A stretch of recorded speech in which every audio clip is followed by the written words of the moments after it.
muito difícil andar sozinho. Essa mulher é carioca, né? Pelo sotaque eu sei que ela é carioca. Eu conheço um carioca de longe. Minha mulher é carioca também. Ai, ai. Eu aqui, por exemplo, ando muitas vezes sozinho, porque sempre me habituei e dá-me prazer. Eu gosto de andar em grupo, mas também desfruto de andar sozinho de bicicleta. Há pessoas que não desfrutam muito de andar sozinho, mas eu convivo bem com isso. Mas, por exemplo, em Bento Gonçalves já conseguia fazê-lo, andar sozinho, sem qualquer problema com o trânsito. Logicamente, porque assim, estamos a falar de uma cidade mais pequena, não se pode comparar em nada com o Rio de Janeiro, mas depois tem essa vantagem de ter estradas secundárias que dá essa possibilidade de andarmos de bicicleta sem muito trânsito, para além das paisagens lindíssimas, logicamente, que tem aquela região. Lembra mais de Portugal, né? Bento Gonçalves, né? Assim, é A mais... Itália. Lembra mais de Itália, né? Lembra a Itália, né? Eu fiz a volta à Itália e fazia-me muito recordar as paisagens. Subiu a Serra do Rio do Rastro? Não, Não. por acaso Mas está devendo. mas estou.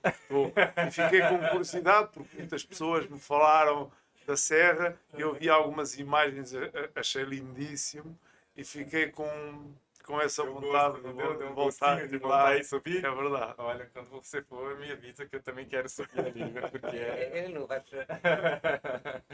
é demais, é demais. Porque É puxado lá, né? Não? Quantos quilômetros dá? Não sei, deve dar uns 15, por aí. acho que sim. É? Para Então, aqui. até que não é tanto. Mas pelas imagens que eu vi, é uma subida bonita. Bonita. Ah, Sim, sim, é muito bonito lá. Muito bonito mesmo. E além de Bento Gonçalves, bom, por você ser casado com uma carioca, eu imagino que você também ainda vai dar umas pedaladas pelo Rio.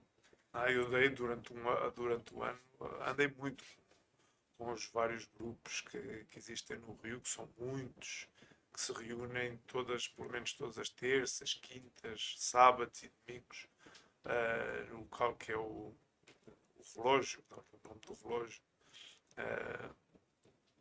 E eu acabei por ter essa oportunidade de conseguir pedalar quase com todos os grupos. E é muito bonito. Pedalar no Rio é lindíssimo. Pô, é maravilhoso. Dá um prazer enorme poder pedalar ali. Não, mas não vem não, que você não é. Você não é da Lima, bem. Você é lá do. Campo Grande Você não é da interior. Lima. Você tá longe do Rio de Janeiro, Não, viu? você mora lá você não é carioca. Você não é. Vem não. Senti-me um privilegiado poder estar ali um ano a poder andar pelas estradas. É verdade. Ali é muito bom. E o calor? Suportou bem o calor? Sim. É? E tem a vantagem, o calor à hora que nós normalmente andamos no Rio de Janeiro de bicicleta, começamos a andar às 5 da manhã, 5 e meia, mais tardar, acaba por ser, É mais fresco, não é? é mais fresco. Sim, sim. E assim, tem grupos espetaculares, pessoas muito espetaculares, que me acarinharam muito no Rio. E senti-me como se estivesse em casa, e todos os grupos que andei, fiquei muito feliz. Foi só um ano lá, mesmo? Foi um ano. Um ano completamente. Foi no dia 11 de novembro de 21 e voltei agora a 4 de novembro de 22. E como é que foi? Quem é que quis voltar e quem não queria voltar? É assim, eu acabei por ter que voltar. Tem alguém ali fazendo alguns gestos estranhos ali. Eu queria entender o que é esse gesto. Eu sinceramente quis me dedicar um bocadinho à Gran Fundo e não estava com muita intenção de voltar ao ciclismo de alta competição. Mas nos últimos meses comecei a receber mensagem, a desafiar-me, vais voltar, não vais voltar, vais ficar por aí. E eu até, como era pessoas amigas, logicamente, perguntava, vocês devem ter muito a ver com isso.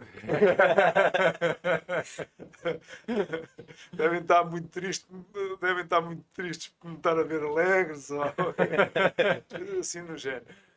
E logicamente que esta é uma equipa, a equipa do Avilu do Lolitano é uma equipa que já existe há muitos anos, que tem muita história no ciclismo, e que o clube em si como um todo, porque é um clube eclético, tem várias modalidades, e neste ano 2023 faz 100 anos. Uma 100 data anos? bastante importante. Ah, eu não tinha ideia de que era E, tão antiga assim. Antigo, né? e então foi um desafio que me propuseram, ficar a gerir a equipa como um todo, e para mais num ano do centenário do clube em si. Eu que já em 1987, primeiro em 86 e depois em 87, quando no início da minha carreira, desafiaram-me, convidaram-me para ir para essa equipa. Tinha, na altura, eles tinham uma excelente equipa, que era o Lolitano Valdo Lobo. E eu, por várias razões, acabei por nunca ter corrido naquela equipa, muito embora depois, em 88, fiz a volta a Portugal por um clube de Lolé, não pelo Lolitano, por um outro clube. Mas a realidade é que eu fiquei sempre muito ligado àquela cidade e àquele clube.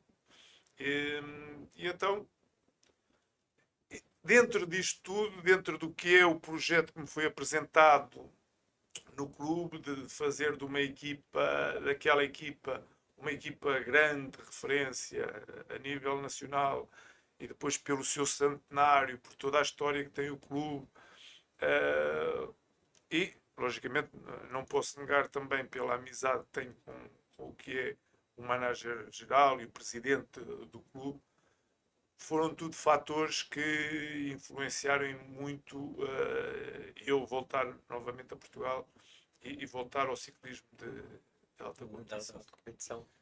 Mas, bom, esse convite foi especial para você, imagino, mas, bom, o Américo tem experiência em outras equipas, né? E Sim, sim. como é que foi, como é que foi a primeira equipa que dirigiu? Como é que foi a experiência? Como é que foi esse desafio? Vamos começar de trás até chegar aqui, então.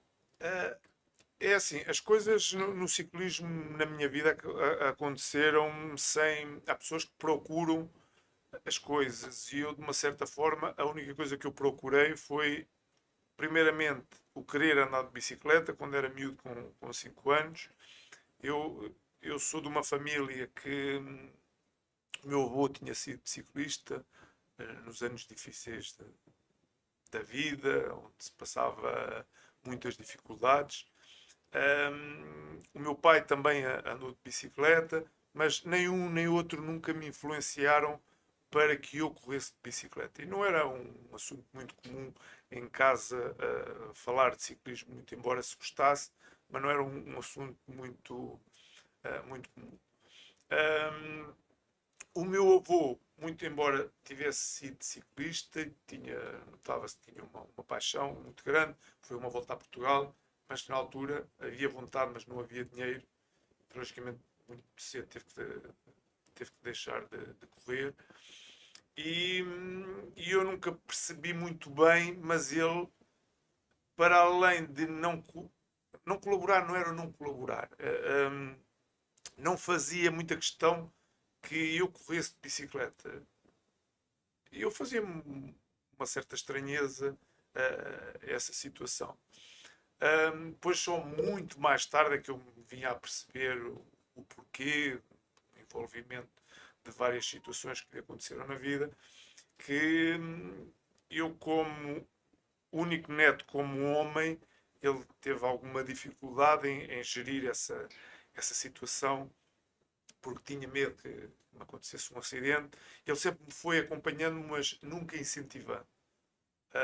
O mesmo também aconteceu com o meu pai, mas o meu pai sim que me incentivava mais a partir do momento que viu que era aquilo que eu queria e que era aquilo que eu gostava.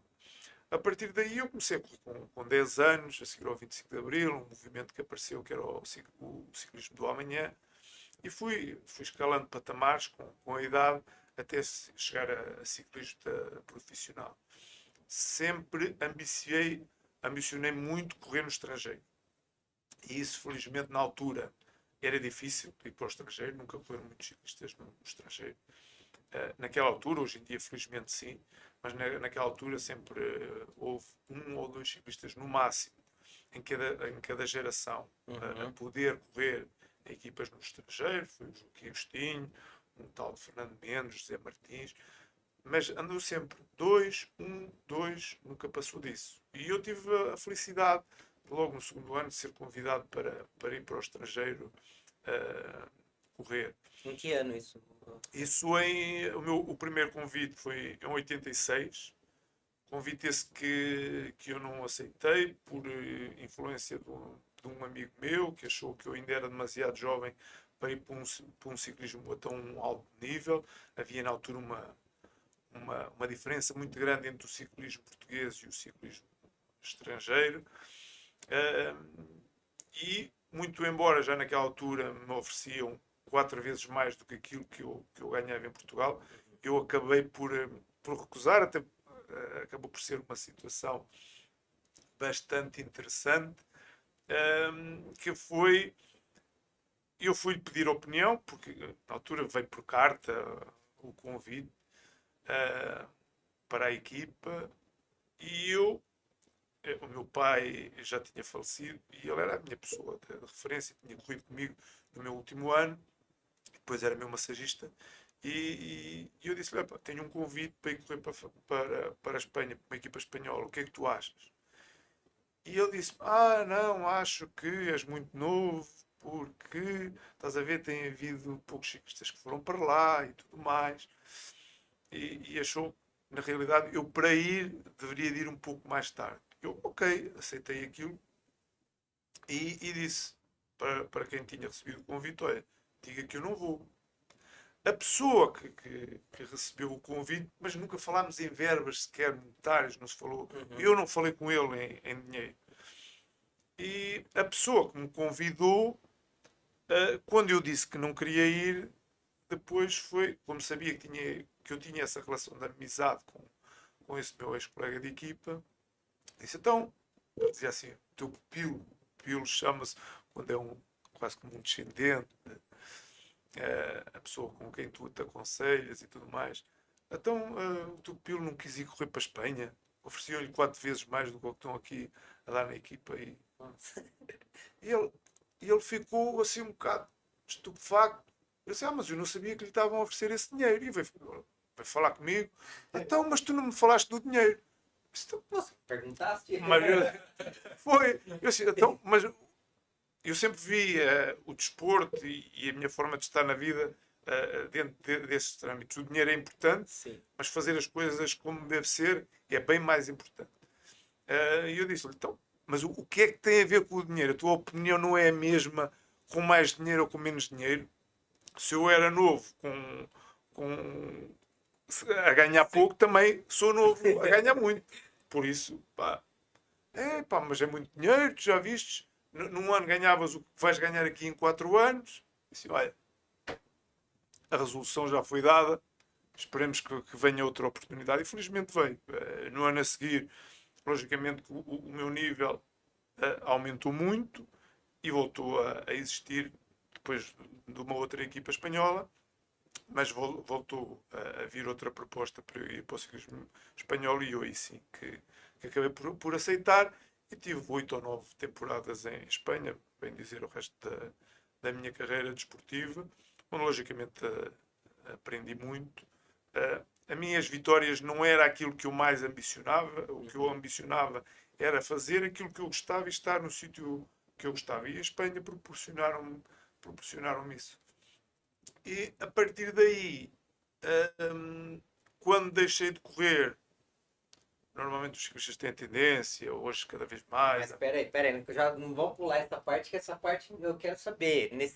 Nessas 8 temporadas aí, quais os nomes que você chegou a correr, assim, dessa época de 85 a 96, que grandes nomes que você... Os protagonistas da época. Né? Tinha os protagonistas ali, É. Indurain, tinha. Sim, eu apanhei 2 grandes gerações, 2 grandes ciclistas. Mais, mas 2 grandes nomes, se estivermos a pensar na Volta à França.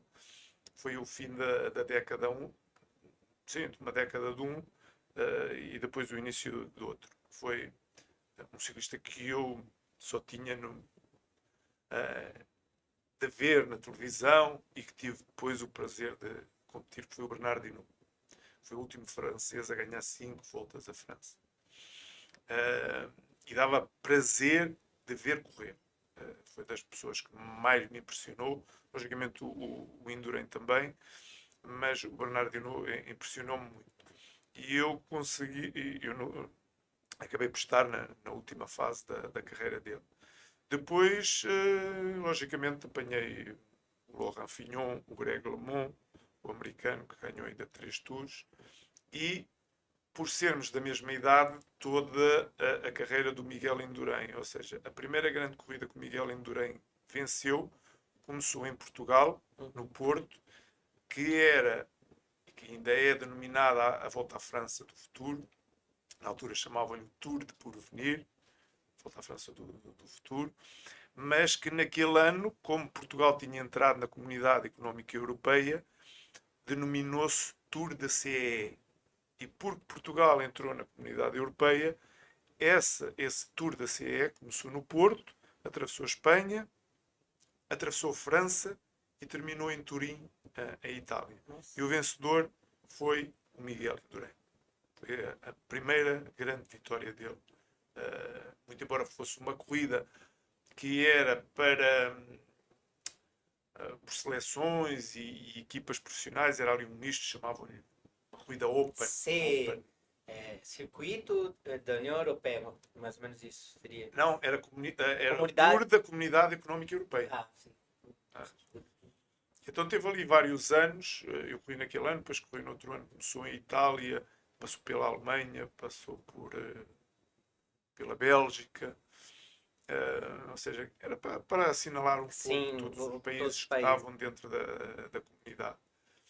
Mas esse, logicamente, foi marcante, porque foi a primeira vez que eu conheci o Miguel, e depois, logicamente, quando estive em Espanha, acabei por coincidir em muitíssimas das competições que ele teve presente, muito embora o maior palmarés dele, logicamente, que foi em Itália e em França, não propriamente em Espanha, porque ele nunca conseguiu vencer uma volta à Espanha, mesmo sendo espanhol, o patrocinador e a equipa sendo espanhola. Ele, por muito esforço que tenha feito, nunca conseguiu vencer uma volta à Espanha. Mas foi um ciclista muito interessante, não só em termos desportivos, mas era uma pessoa bastante afável, também muito calada, muito introvertido, e que conseguia reunir o consenso do pelotão no sentido de que era um ciclista que, sem se impor a fazer-se respeitar, era respeitado, que é muito difícil. Num pelotão de 200 ciclistas, toda a gente ter um imenso respeito por ele, e não era só pelas vitórias, era pela personalidade que ele tinha. Pelos atos que ele tinha. Precisamente. Ele não precisava falar, não precisava de se impor. É comportar exemplo, é o que eu falo, é o liderar pelo exemplo. E eu via a maior parte dos adversários, desde os mais pequenos, digamos, em termos de grandeza, aos maiores, terem atitudes para com ele que não tinham para com mais nenhum adversário. Nenhum. Inclusive, até ciclistas mais ou menos da mesma categoria dele, ciclistas que discutiam também a volta à França, no caso de alguns italianos, como Claudio Chiappucci e tudo mais, mas ninguém tinha essas atitudes para com os outros como tinham para com ele. E estamos a falar em situações de corrida de mais adrenalina, que normalmente não se facilita nada a ninguém, quem pode, quem não pode.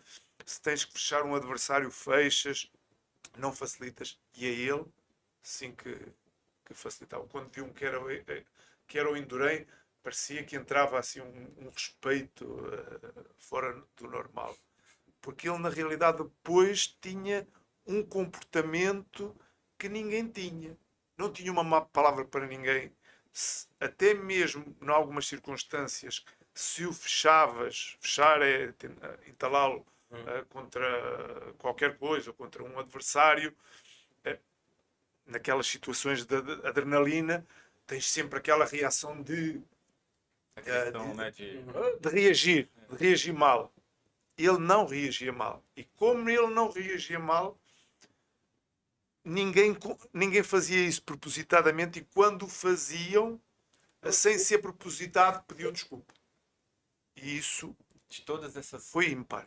Foi ímpar. Não vi um atleta nenhum. de todas essas gerações, começando do Bernard Hinault até chegar no Indurain, quais eram as diferenças entre eles? Assim, você já citou algumas qualidades do Indurain, mas eu acho que eu vou dizer um pouco do meu ponto de vista. Eu acho que no caso do Hinault, eu acho que ele era um pouco mais estratégico e eu acho que a equipa também contava, porque já era uma equipe com um pouco mais de recursos financeiros e isso penso que favorecia um pouco, não é? Sim, assim, vamos partir do princípio que eram duas pessoas com caráteres Diversas, totalmente né? opostos. Opostas, né? Totalmente. O Hinault sempre foi, tanto que a alcunha que ele tinha, que era de um animal que chamam de chu, era muito impulsivo. Ele sim que era um ciclista que se impunha, tinha na realidade o respeito, até mesmo porque a época era outra, as gerações mudam e a forma dos ciclistas estar também muda muito. Mas porque ele próprio se impunha. O Indurain tinha um caráter mais dócil. O Hinault quase que, por vezes, roçava um bocadinho quase que a arrogância. Com todo o respeito que eu tenho, logicamente, por ele, não pelo campeão, porque quem correu de bicicleta sabe separar as duas coisas, a personalidade da pessoa e a categoria como atleta.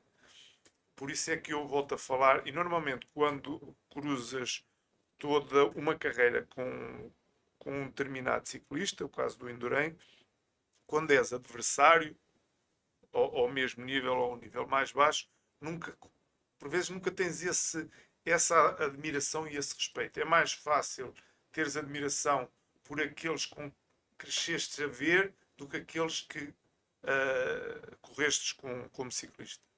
E eu volto a dizer, muito embora eu tenha uma grande admiração por Bernard Hinault, inclusive porque eu via aqueles duelos com o Joaquim Agostinho, que foi a minha referência como ciclista desde criança. Depois criei muito essa admiração pelo Indurain, pela simplicidade dele, por ver determinados atos que ele tinha, conversas que se tinha dentro do pelotão, e ele sempre assim com uma humildade impressionante. E nas próprias vitórias dele se via essa humildade. O Hinault corria não era para humilhar, era para arrasar. Se podia ganhar 10 etapas no Tour, o Tour, a camisola da montanha, a camisola verde, ele ia ganhar tudo. O Indurain não.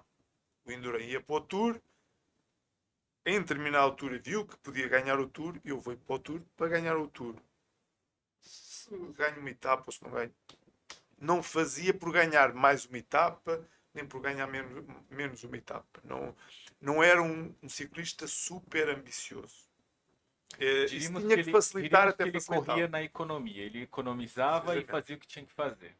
Mesmo porque ele sabia que o forte dele era os contrarrelógios, então ele Sim. gastava o que tinha ali, que era o forte, Sim. e o resto ele só administrava e tentava carregar aquilo até o final. Até porque, em termos de qualidade, muito embora com uma envergadura totalmente diferente, era um sistema mais pesado, mais alto, mas ele sempre foi catalogado como um ciclista que andava muito no contrarrelógio. E era, na realidade, era a sua principal especialidade. Na verdade, mas estraçalhava. defendia-se muito na montanha. E quando era preciso ele andar na montanha, andava. E quando era preciso sprintar, ele sprintava. Olha, eu me lembro quando eu era miúdo, eu Eu era apaixonado. Eu, na verdade, quando eu comecei a competir, minha referência era Indurain, Marco Pantani, esses caras da época, né? E falava-se muito que ele ficava em altitude, descansava dentro de uma cabine que dava mais oxigenação para ele poder recuperar os glóbulos vermelhos e tal. Ok. Era, O Endurim. dizia-se muito, fazia-se O muita Indurain. propaganda É, disso, é. é.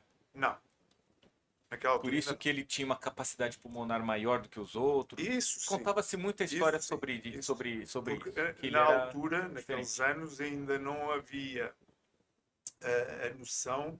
Nós fazíamos estágios em altitude, eu cheguei a fazer, em Serra Nevada. Estamos a falar nos anos de 88, 89. Mas não se fazia com o intuito que se faz hoje em dia, que é do conhecimento do efeito que faz o treino em altitude. Percebes? Tanto que Fazia-se, mas não sabia que aquilo era tão bom. não sabíamos Não sabia qual era qual era os o benefícios resultado. que aquilo tinha. Ou seja, nós íamos para Serra Nevada, concretamente, hum, tínhamos um outro tipo de treino, ou seja, nós íamos para Serra Nevada, não era para andar de bicicleta. Hoje em dia vamos para Serra Nevada para isso, para fazer o treino específico de bicicleta em altitude, com todos os benefícios físicos que isso aporta. Nós íamos em dezembro, eu ia sensivelmente no dia 1 de dezembro, voltava nas vésperas de Natal, estava lá 3 semanas, sensivelmente, mas fazíamos ski de fundo, jogávamos à bola, fazíamos musculação, fazíamos caminhada, ou seja, uma panóplia de modalidades Aham. para começar a preparar o que era a temporada.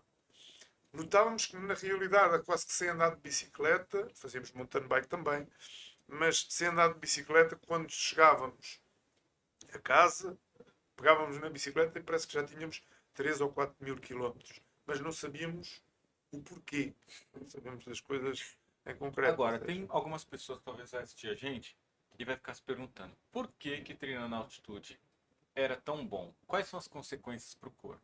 Para quem é leigo? Quais são os benefícios, né? é assim, os benefícios acabam por ser em termos do organismo. O que é que faz com que o organismo, para estar a andar em altitude, tem uma determinada reação que faz com que o metabolismo tenha uma resposta que aumente, por exemplo, aquilo que está muito em voga e que se fala muito, os glóbulos vermelhos, a hemoglobina, todos esses parâmetros, que logicamente são aqueles que fazem o transporte do oxigênio para o músculo. E de uma certa forma é esse tipo de trabalho que em altitude que provoca com que o metabolismo tenha esse tipo de reação. Logicamente, depois, quando desce, depois de 2, 3 semanas de trabalho, o trabalho não normal. necessita ser totalmente em altitude. Tens que estar a maior parte das horas, das 24 horas do dia, ou de dia e da noite, no seu conjunto, que tenha que ser em altitude. Porque se o trabalho também for todo feito em altitude, depois pode haver ali uma descompensação, um maior esforço da parte do organismo, porque logicamente quando se está em altitude, o organismo requer muito mais esforço. E só houver uma sobrecarga de esforço, depois também há um desequilíbrio que estamos a ganhar por um lado e estamos a perder por outro. É um trabalho que é um trabalho muito específico, que é difícil resumir aqui num curto espaço de tempo, mas ao ser tão específico é necessário saber trabalhar em altitude. Não é qualquer pessoa que vai para a altitude e depois que consegue o rendimento desejado. Eu já vi muitos ciclistas irem para a altitude e virem pior do que quando foram para lá. Agora, deixa eu te fazer uma pergunta, Américo. Hoje em dia, esses temas já não são mais uma surpresa. Não é mais uma surpresa. Todos Pra fazem a trabalhar em mesma coisa. altitude, a maioria já faz a mesma coisa, né? Agora a bola da vez, a nova moda em Paris agora é medir a potência. E isso está criando um estresse danado na cabeça dos ciclistas, porque agora eles estão falando que o ciclismo virou matemática. Qual que é o seu ponto de vista com relação a essa pressão que os ciclistas dizem por ter que calcular potência, por ficar medindo e essas coisas todas? Isso é uma coisa que vem para ficar e Sim, infelizmente, eu acho que veio para ficar. Eu digo infelizmente porque esse stress que muitos ciclistas hoje comentam não é só pelo medidor da potência, é por todo um conjunto de coisas. E vários ciclistas da minha geração têm frisado isso, que é nós, na nossa geração, divertíamos-nos mais do que ao que se divertem os ciclistas hoje em dia. Hoje em dia, por muito que se goste de bicicleta e de ser ciclista profissional, tudo está tão profissionalizado e tudo está tão controlado que tu não tens muita margem para te divertir. E nós, na altura, tínhamos margem para nos divertirmos.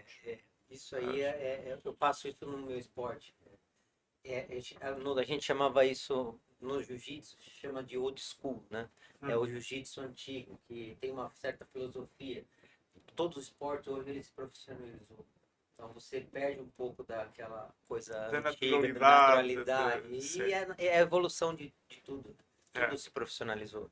Tem a parte positiva, mas tem Tem. muitas partes negativas e uma delas é essa. É o medidor de potência, é o pulsómetro. Eu já utilizei o pulsómetro. Mas só para te dar uma ideia, é assim, eu já tinha bastante controle, já tinha pessoas que me seguiam, eu tinha um pulsómetro, tinha um conta-quilómetros e já nos seguíamos com séries por pulsómetro. Tinha uma balança que ia todos os dias não, 2 vezes por dia, pesava de manhã e depois do treino, durante quase os 365 dias do ano. Tinha um médico que vinha com uma pinçazinha para me meter aqui, para eu saber quanto é que eu tinha de gordura, né? você tinha passado no McDonald's no caminho, né? ao ponto de eu já só com os meus dedos eu colocava aqui e conseguia saber o que é que ia dar o medidor de gordura dele. Ou seja, já havia uma primeira tendência de obsessão. Só que os instrumentos aumentaram, a obsessão aumentou. Mais ainda, não havia telemóveis, não havia aparelhos de saber onde é que tu estavas. Ou seja, eu saía de manhã e saía à hora que eu queria. Normalmente padronizava. No verão saía às 8 da manhã, no inverno saía 9h30, 10 horas, por causa do tempo. E logicamente que chovesse ou não chovesse, podia faltar um dia ao treino. Mas porque eu era profissional, sabia que não podia fazer de outra forma. Mas tinha, as coisas, era eu que as controlava. Sim, sim. Ninguém me estava a controlar. É logo uma diferença muito grande. E hoje em dia não. Hoje em dia o treinador está em casa e está a ver onde é que tu estás a treinar. Está a ver se tu paraste no café. E a partir dos 20 minutos que tu paraste no café, ele pega no telemóvel e manda-te um WhatsApp. Então o café ainda não acabou? E no meu tempo isso não existia. Se eu... Virou empresa, né? Ô, peão, você não vai sair do café, não? Vamos trabalhar. Ou seja, Só falta 180. Só falta 180. ou seja, que o problema não é só o medidor de potência em si, já é um conjunto de várias situações que faz com que hoje e amanhã o ciclista sente-se que está controlado. E isso é a pior coisa que nós podemos ter, é sentir que há uma pessoa que... É o estresse emocional, né? Claro, não tens essa Tem liberdade. Você tem Eu, você é surtar, mano. eu, por vezes, tal e qual como havia dias que tinha 4 horas para fazer e por qualquer razão não me apetecia e fazia 3, ou porque o corpo não respondia, ou porque Sim. não estava naqueles dias que me estava, ou porque estava chateado, ou que me tinha chateado com alguém, chegava, dava o volante e voltava para casa. Também houve dias que eu saía para fazer 6 horas e fazia 7. Porque me sentia tão feliz em cima da bicicleta e hoje apetece mandar o dia todo de bicicleta. E essa liberdade hoje os ciclistas não têm. E isso, de uma certa forma, cria uma amputação muito grande dos ciclistas. Mas aí eu tenho uma pergunta para você, Américo. Com a sua experiência, né, sendo diretor ou eu não sei se isso é responsabilidade do diretor ou do técnico, tendo esse controle dos ciclistas, ele não tem uma flexibilidade ou flexibiliza esse controle em cima dos ciclistas? Sabe quando cobrar de determinado ciclista ou porque isso aí é ser gerente, né? Ter essa Sim. flexibilidade. Ele tem essa visão? Ele tem, acredito que tem, né? Sim. Até para completar um bocadinho o que o Marco disse, na altura, isto por causa dos medidores de potência, e para terminar e para te dar a resposta mais concreta ao medidor de potência, se é bom, se é mau, o que é que se deve fazer. Na altura tínhamos os contaquilómetros, os pulsómetros, e nós gravávamos tudo aquilo que fazíamos em competição, certo? Eu, inclusivamente, ou levava no volante, no guiador, ou levava-o aqui. Levasse-o aqui, eu virava um estrabolo para baixo. Depois ia ver, quando acabasse a corrida, ia ver, conjuntamente com o treinador, o que é que aconteceu. Mas durante a competição, havia muitos ciclistas que já se geriam já pelas pulsações. Este é o meu limite. São 184 pulsações e eu não posso passar daqui. Eu não fazia isso. Eu voltava para baixo. No que toca ao medidor de potência, eu acho que é a mesma situação. Eu acho que é bom para avaliar os dados. Há ciclistas que, depois vai de cada um, que se acostumaram tanto e se viciaram tanto em se gerir por medidor de potência que já não sabem viver sem aquilo. Mas por várias experiências que eu tive ao longo da carreira, o organismo por vezes tem reações que ninguém sabe explicar. Nem um atleta, nem aqueles que o acompanham. Dependendo de emoções, dependendo de vários fatores. E que por vezes temos desempenhos que não têm justificação. Se estivermos a seguir por aquilo que está ali, isso não vai acontecer nunca. Por isso, eu sou da opinião que aquilo serve para registro, para trabalho, não para te controlar a ti próprio. Porque em determinada altura, ou por emoção, ou por incentivo, ou por o que quer que seja, o teu organismo há um dia que vai ultrapassar tudo aquilo que tu possas pensar que vales e tudo e mais alguma coisa. Sabes? Eu acho que Eu acho que concordo. tudo, Faz sentido. você pode seguir um programa de treino com X números, mas se você, por alguma razão, psicologicamente não estiver bem, aquilo já não vale nada. Tal e qual como Você tu... pode estar muito bem preparado fisicamente, mas um problema que você passou, uma coisa que você viu, pronto, os números baixam e você... Tal e qual como... Essa é uma situação. Ou seja, e podemos partir daí. Se tu fisicamente estás bem e se psicologicamente não estás bem, não consegues chegar a esses números. Certo? Então e porquê é que não chegas a esses números? Porque a cabeça não te deixa chegar lá. Mas fisicamente estás bem. Também acontece outra situação. Precisamente o oposto. Tu podes estar muito bem, mas tens uma razão qualquer mental que te faz, naquele dia, ultrapassar todos os limites que tu possas pensar que tens. Porque o corpo humano está estudado, mas ainda não foi tudo descoberto. E a cabeça, o cérebro, é das coisas que ainda mais... Fisiologicamente você pode não estar bem, mas mentalmente você pode fazer com que você supere isso. E até mesmo estando bem, eu vou-te dar um exemplo, eu não queria chegar aí, mas eu vou-te dar um exemplo concreto que me aconteceu. Eu, por vários registros do pulsómetro na altura, até porque isso eu falei os 184 pulsações, que era o meu limite. Por exemplo, a subir uma Serra da Estrela. Eu sabia que não podia, normalmente, ultrapassar as 184 pulsações, porque já tinha registros, não eu estando-me a controlar, mas aquele era o meu registro. Sempre e quando eu ultrapassava aquelas pulsações, a seguir tinha que voltar um bocadinho atrás, porque eu tinha passado do meu limite. Sim, limite. Mas há a parte do que no ciclismo tem muito, que é o sofrimento. A capacidade de tu suportares a dor. Certo? E uma vez a subir uma etapa da Senhora da Graça, da Volta a Portugal, eu tinha um colega que estava de líder, e eu sentia-me bem, era uma etapa decisiva da Volta a Portugal.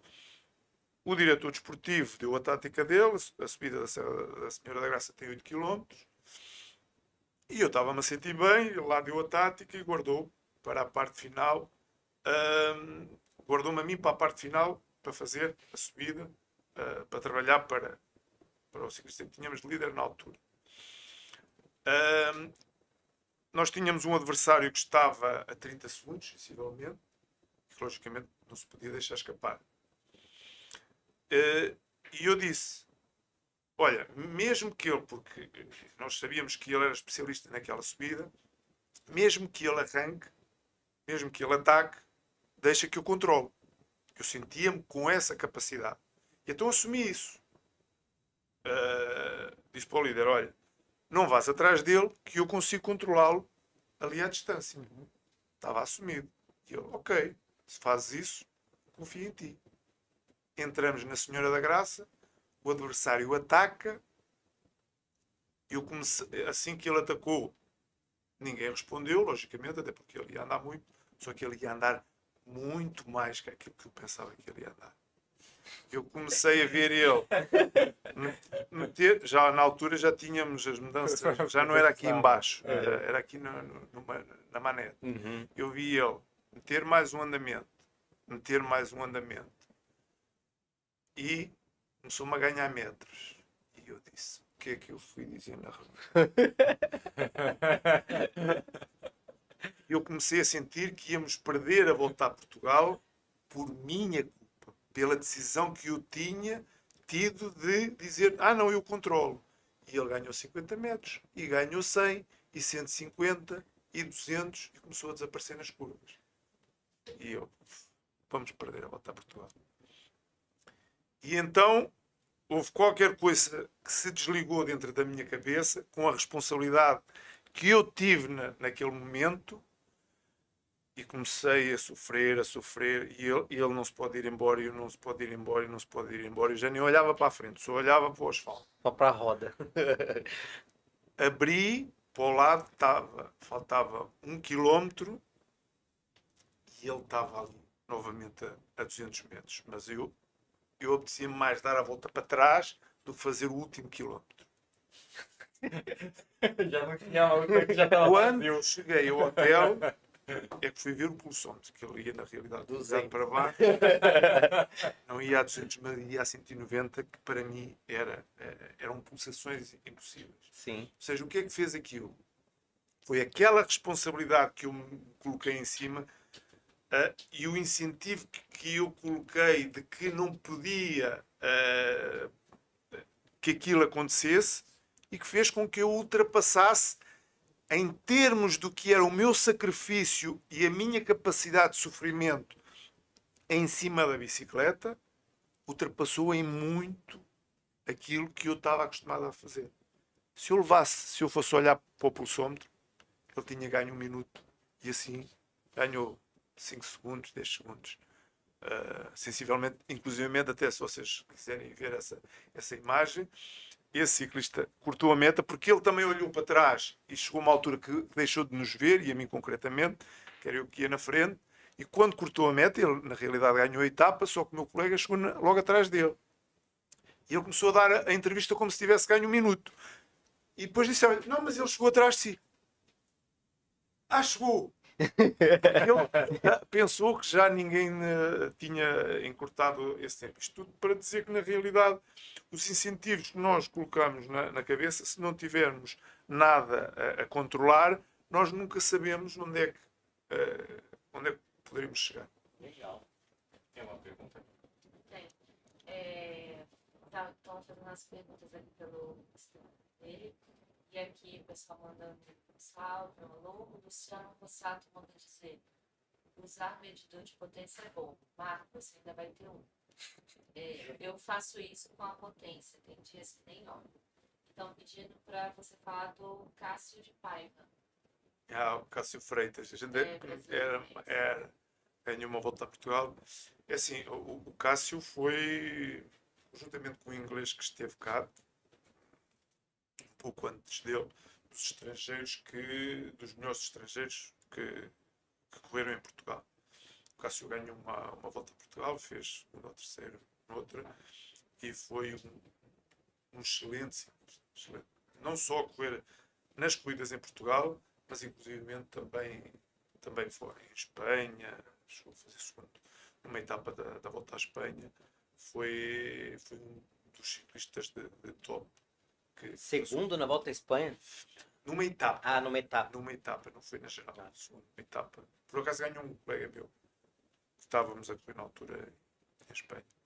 Era um gajo bom. Foi um grande ciclista. Muitíssimo bom.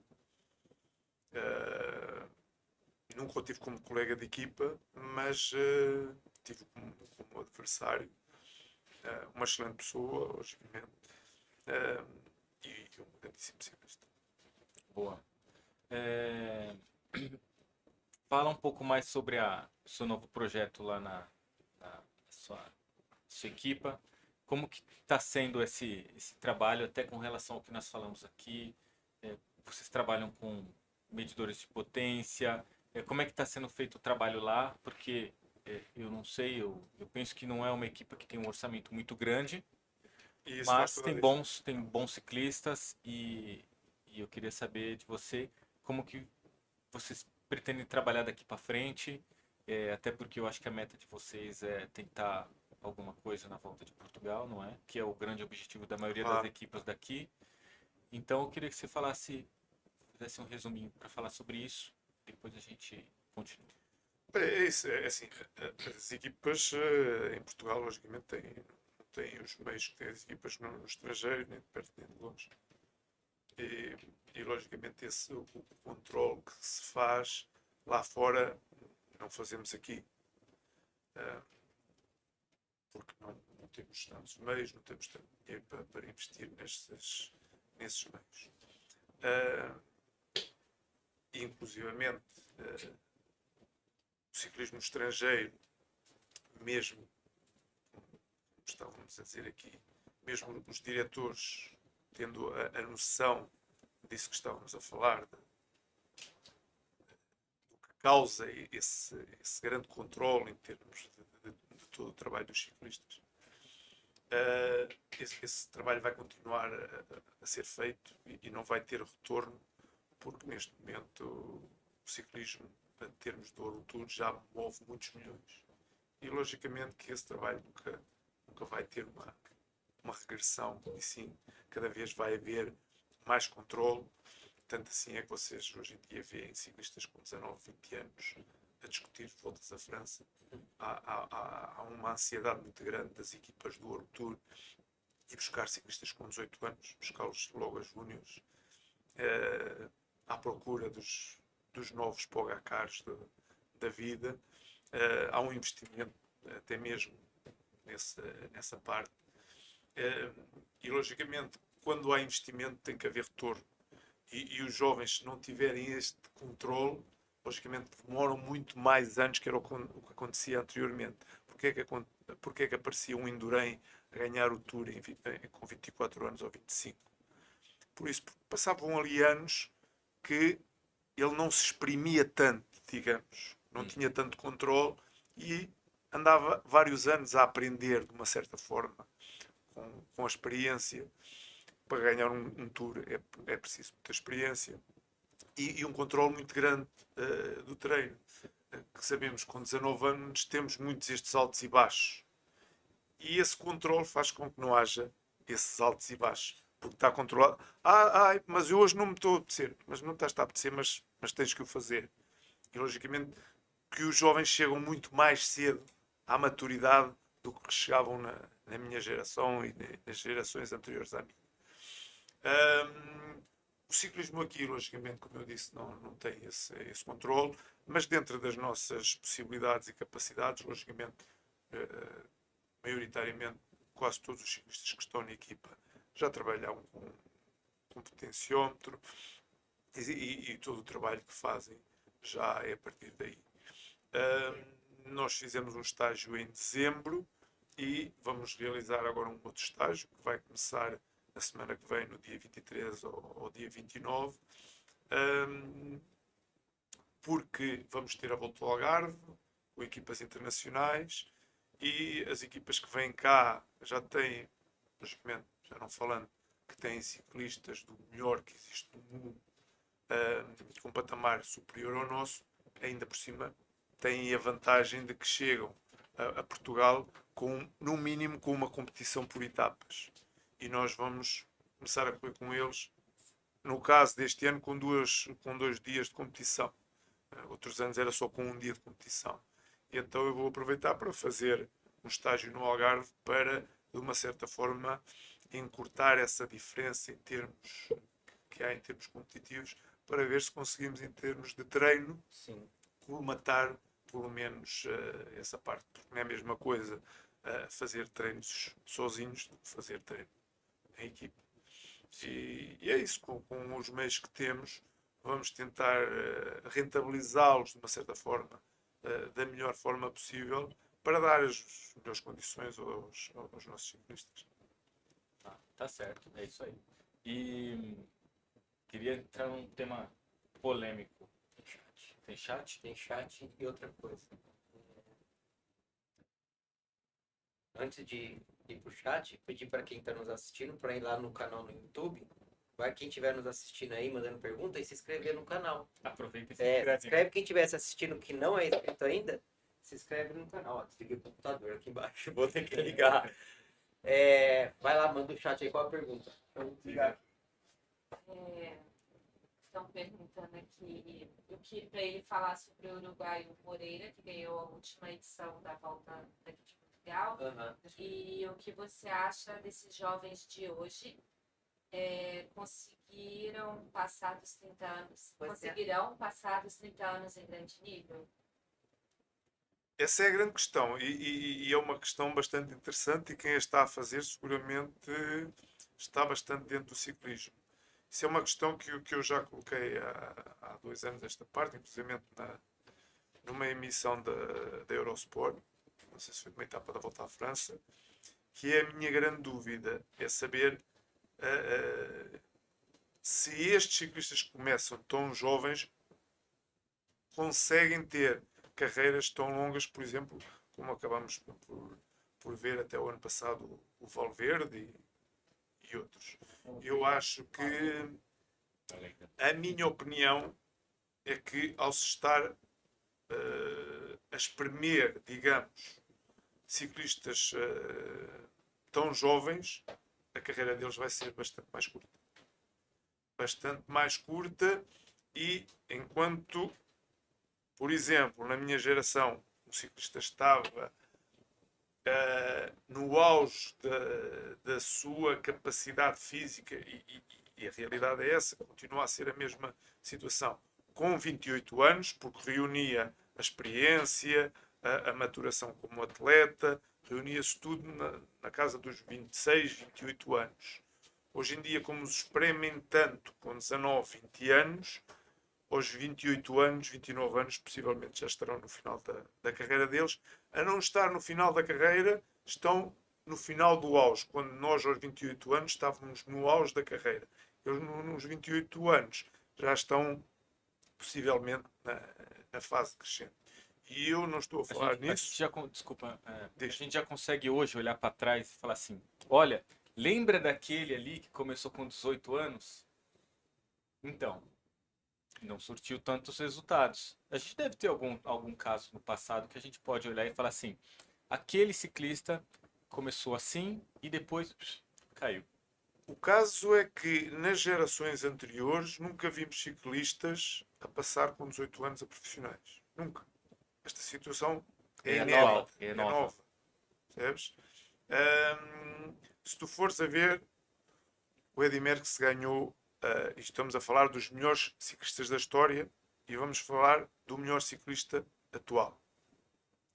Pogacar, que acho que sem dúvida, em termos do que é, independentemente, por alguma razão também, este ano já perdeu a Volta à França, mas pelo que começou a demonstrar, é um ciclista que tinha e que tem, mas vamos ver se ele consegue fazer, de vencer aquilo que todos os grandes ciclistas das suas gerações fizeram, que foi ganhar 5 voltas à França. Anquetil ganhou 5 tours, já não falando nas voltas à Itália. Bernard Hinault ganhou 5 tours, 3 giros, 2 voltas à Espanha. Miguel Indurain ganhou 5 tours consecutivos, 2 ou 3 giros também. O Eddy Merckx Não quer passou. falar de mais um? Não quer colocar mais um nesse bolo aí? Não é por não ser polémico, mas. Não, polêmico não. Não dá, né? Quase nada polêmico. Mas é assim, eu respeito todas as opiniões, como é lógico. Atravessei todas as gerações. Pessoalmente nunca fui um simpatizante do Armstrong, que era isso que querias falar. Nunca fui um simpatizante dele. Mesmo não sendo um simpatizante, já na altura, não só pelo caráter dele, mas continuo a achar que ele não tinha capacidade para vencer 7 voltas à França. É a minha opinião pessoal. Por isso, não o incluo aqui, não foi por o terem desclassificado dos 7 tours. Reconheço o caráter que tinha, que foi, inclusive para os adversários, e há aí várias histórias, bastante abusivo, mas também era um bicho competitivo. Isso, que ninguém tenha sombra de dúvida. Que foi um ser humano que nasceu para a competição. Por isso, chamar um bicho competitivo. Porque ele era competitivo por várias histórias que sei, não é que se falam, é que eu sei na íntegra que aconteciam. Ele fazia competição com tudo. Fazia competição para ir para a mesa, fazia competição para entrar no autocarro, fazia competição para tudo o que fosse. Ou seja, era, logicamente, um vencedor. Era um atleta predestinado para vencer. Mas, de ser predestinado para vencer, a vencer 7 voltas à França, tenho muitas dúvidas em relação a isso. Certo? E eu tenho várias histórias, algumas até bastante engraçadas, que ele teve por esse caráter que tinha duro de competitividade, inclusivamente com um colega meu, acho que foi com. Não foi colega meu, foi colega de estrada, mas eu tive vários colegas que foram meus colegas de equipa e depois foram colegas dele. Por isso, daí eu saber algumas histórias, porque não era do disco que disse, era do disco que quem teve Com ele. Com quem teve sabe como é. ao ponto de ele, por exemplo, num estágio, um colega de equipa, não me lembro agora só o nome do local do estágio, sei que era com um ciclista espanhol, não interessa agora o nome, chegarem ao estágio e esse ciclista não se ter apresentado no dia do estágio. O que é que aconteceu? O rapaz morava ao sul de Espanha e viajou de carro para ir para Madrid, para depois apanhar o avião para ir para o estágio. O carro avariou e ele perdeu o avião. Apresentou-se no estágio um dia depois de ter começado o estágio. Quando se sentaram à mesa, à hora da refeição, ele apontou. Ele disse, bom dia. Bom dia? Não, boa tarde. O estágio começou ontem. Mas não foi com um ar simpático. Aquele ar um bocado rude dele. E o rapaz explicou-lhe, o colega explicou-lhe, olha, aconteceu-me isto assim assim, o carro avariou e eu não pude chegar porque depois perdi o avião por estas circunstâncias. Uma explicação lógica. E ele disse-me, o carro avariou, comprasse um carro novo. E o rapaz disse, pois, mas eu não ganho mesmo, tu ganhas. E por isso não tenho um carro novo. E ele, não, então eu amanhã dou-te dinheiro para tu comprares um carro novo. E ele bateu-lhe 60 ou 70 mil euros para eu comprar um carro novo. Mas não apareças novamente atrasado ao estágio. Ou seja, estás a ver do tipo de pessoa que estamos a falar. Logicamente, quando é assim em tudo. Era o primeiro a entrar para o autocarro, era o primeiro para não sei o quê. Logicamente que depois em competição vemos situações. Mas esse tipo de comportamento era para dar show? Ou era porque, Ou era, Eu acho que ele era, porque ele era generoso, mesmo ou era dele. Eu acho que generosidade? eu acho. Hã? Era- Não era generosidade ou não, era não pra era dar show? Não generoso. é, isso não Era assim. Ele depois é assim. Não sei. Ele depois. Não, sei. não, isso não é generosidade. Você acha isso? Você ganha um carro. Não, isso não. Agora você não chega Não, mais é atrasado. diferente. É diferente. Eu te dou um carro. É diferente. Ah, você chegou. Então, tá. Então não chega mais atrás. Vou te dar um carro. É diferente. A forma de como você dá um carro. Então, esse é o ponto. Esse é o ponto. de E aí é Não, generosidade. ele também sabia É diferente. compensar de uma certa forma os colegas de equipa. Isso também há que dizer. Mas isso que lhe saía espontâneo. Ou seja, ele não pensou naquilo que ia dizer. As coisas saíram. Percebes? Exatamente. Não é, eu agora vou chegar à mesa e vou dizer isto a este gajo e ele vai-me responder aquilo e eu vou reagir assim. Não eram é assim. situações pensadas. Tanto assim é que ele depois tinha reações, como se chegou a ver na volta à França, para os adversários, bem menos simpáticas, que, logicamente que foi todo o conjunto destas circunstâncias que acabou por ditar de uma certa forma o final dele e tudo o que lhe aconteceu. Mas pronto. Segue o jogo. Mas Deixa eu eu estava a dizer, Eddy Merckx ganhou o primeiro tour com 23 anos. Bernard Hinault ganhou o primeiro tour com 23 anos. Miguel Indurain ganhou o primeiro tour com 25 anos, salvo erro. Sensivelmente 25 ou 26. Pogacar ganhou o primeiro tour com 20 anos. Acho que é com 20 anos. Mais jovem da história, seria? Possivelmente. Vamos ver se ele consegue ganhar 5 tours. Bom, se ele ganhar mais 5, ele tá com 20. Se ele ganhar seguido, ele vai estar com 25. Não que ele já não consegue ganhar seguido, Ele porque perdeu agora. já perdeu perdeu um ano. Já tá com 20, Certo. 21, 22. E aqui é que se vai. Eu ainda estive na Universidade de Coimbra, num convênio que tivemos, uma convenção que tivemos sobre o ciclismo e debatemos estes assuntos. Logicamente que um ciclista com 20 anos não está na sua máxima maturidade. E se não física, está, né? sim, Muscular. sim. E logicamente, se não está, estamos a tirar mais do que aquilo que ele eventualmente pode dar. E esse impacto que se está a criar no organismo, possivelmente lá na frente, vai pagar isso. Por isso, a minha grande dúvida é que ele venha a vencer, e não é de hoje, é do primeiro ano logo que ele foi correr a Volta à França, que eu disse isso em direto aos microfones de Eurosport, que ele venha a ganhar 5 tours. Se eu não me engano, a gente já vai parar. Se eu não me engano, o Urik ganhou o primeiro tour com 21, não foi? E depois veio aquela sequência Eu de acho que o segundos Ulrich lugares. ganhou com 22, se a memória não me falha. E se não me engano, uma vez eu vi maturidade. Mas também não ganhou mais que um, certo? O Mas é, é assim, O não, Armstrong ganhou todos. Ele foi E o Ulrich foi em 98, não foi? Não. 90. Não lembro. Maturidade, acho que a maturidade muscular é com 28, 29. Uma coisa assim. Seu que eu sei. Chat, tá bombando aí. Como é que tá? O Rodrigo do Nascimento está perguntando, em sua época, quantos km se rodava por ano? Aproximadamente.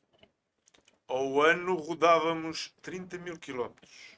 Fogo. É assim, inclusivamente houve um ciclista que foi meu ciclista, eu como diretor, eh, e ele perguntava-me também, porque nós, nesses anos, a carreira era mais curta, e porque é que agora se estava a alargar mais a carreira dos ciclistas, como era o caso de Valverde e outros. E eu coloquei-lhe em cima da mesa dois números bastante fáceis. Eu cheguei a correr 120 dias de competição por ano. Hoje em dia os ciclistas fazem entre 60 a 80 dias de competição. Se multiplicarmos isso por 10 anos, quem faz 80 dias, em 10 anos dá para correr, em vez de ser 10 anos, já dá para correr mais 5 ou 6. Certo? E a competição não é o treino que faz o desgaste, é a competição. E aí já faz toda a diferença.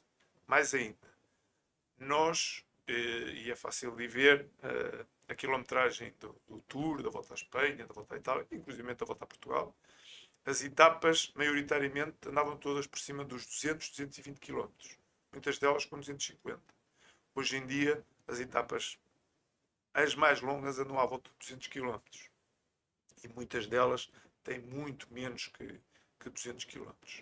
Ou seja, tudo isto somado acaba por, logicamente, fazer com que haja um menor desgaste físico e haver mais capacidade para se poder alongar a carreira. E daí que, logicamente, nós, para nos prepararmos para corridas com tantos quilómetros, também o tipo de treino era diferente. Treinávamos mais horas. Eu chegava a fazer 6, 7 horas sozinho. Hoje em dia isso é quase impossível. Há muitos que fazem, mas não fazem com tanta frequência. Então, pelo que eu percebi, se treinava muito mais porque se corria muito mais, então isso teve uma Sim. mudança, Não, mas não fazíamos tanta intensidade. era longo, Fazíamos né? Eram treinos isso, longos. isso. Mas por que houve essa mudança? Porque houveram lesões ou qual o motivo dessa Não, mudança, Américo? porque antes não havia tanta informação, não havia tanto estudo. Sim. E então a ideia era: tenho que correr 220, 230, 240 km, eu tenho que treinar 220, 230, 240 km. Mas as corridas também ficaram menores. E, logicamente, para treinares isso, não podias fazer resistência e intensidade. Não podias Sim. fazer 200 km assim, porque senão amanhã já não saías para treinar. Quando entraram treinadores com conhecimento em termos da fisiologia do treino e tudo mais, Uhum. começou-se a reverter isso. Começou-se a tirar horas de treino e colocar intensidade. E aí começou-se a trabalhar mais a qualidade e menos a quantidade, o volume de horas de treino. Uhum. E hoje eu percebi isso, que agora é 180, 200 no máximo, Sim, e sim. mais velocidade. Inclusive o Tour hoje em dia, e as grandes voltas têm 2 dias de descanso. Sim, sim. Na minha altura, as grandes voltas tinham um dia de descanso. Alguns anos nem Nem dia de descanso descanso tinham. Era 21 dias 21 dias. consecutivos. Era totalmente diferente. Tem mais chat? Não? Vamos lá. Marco, Já tô chegando aí. tá chegando? Tô chegando agora pro podcast. Tô chegando, pessoal. Bora. Então, Bora. Américo, vamos pular para aquele tema Eu queria falar de um tema dessa semana, Ilan. Fala. Essa semana eu vi uma senhora, uma miúda, chamada de miúda, uma miúda chamada Greta. E ela foi presa, né? Foi presa na Alemanha, Foi detida. foi detida, porque ela estava manifestando contra a criação de uma usina de carvão. Coloca lá pra gente na tela. Na tela! Aqui. Eu vou colocar a imagem aqui pra gente poder discutir esse tema, que eu achei muitíssimo interessante. Vamos voltar aqui. Fotos. Por aqui na tela. O pessoal não vai conseguir ver daí, eu acho. Mas falta lá na Essa imagem aqui, a senhorita Greta sendo carregada pelos policiais alemães. Bem, Sai, Marco. Peraí. saiu. Dá Vai um lá. stop aí. Aí, boa. Então. Bem, hoje o mundo caminha para problemas climáticos, né? Está todo mundo focado nisso. E nós, como andamos de bicicleta, nós sabemos que é, um, é uma coisa que poderia ser mais difundida no país e no mundo, né? Para evitar que existem mais carros, etc. e tal. A colega também briga por isso. No entanto, o diferencial dela aqui é evitar que tenha que eles criem uma empresa de carvão, né? Aumente a produção de carvão, que é um poluente. Bem, qual que é a sua opinião sobre esse acontecimento? Você acha que o carvão é mais importante do que deixar as pessoas passarem frio? Pois, assim, o problema que existe, logicamente, é esse. Há outras coisas que eventualmente não se consegue perceber o porquê esta degradação do mundo a olhos vistos e com causas conhecidas. E que há muitas reuniões a nível mundial, mas que nada, na realidade, nada se tem feito. Temos vindo a deparar que isto já se debate já há não sei quantos anos, mas na prática nada tem sido feito. E se havia dúvidas de o quanto é prejudicial e o que faz na realidade todos estes problemas da poluição e tudo mais, hoje em dia isso já não há dúvida para ninguém. Inicialmente eu penso que não haveria dúvidas, mas tentava-se tapar um bocadinho, como se costuma dizer, o sol com a peneira. Que ainda não há investigação que confirme que a causa e efeito e não sei o quê, principalmente da parte dos políticos, que logicamente têm sempre aqueles interesses que nós sabemos em relação ao que é toda a indústria que provoca este tipo de situação que nos leva aos dias de hoje. É bastante preocupante, logicamente, mas no caso concreto, neste momento vivemos uma situação que é difícil escolher entre as pessoas morrerem de frio ou morrerem da climatologia. É mais fácil, concretamente, agora morrerem diretamente do frio.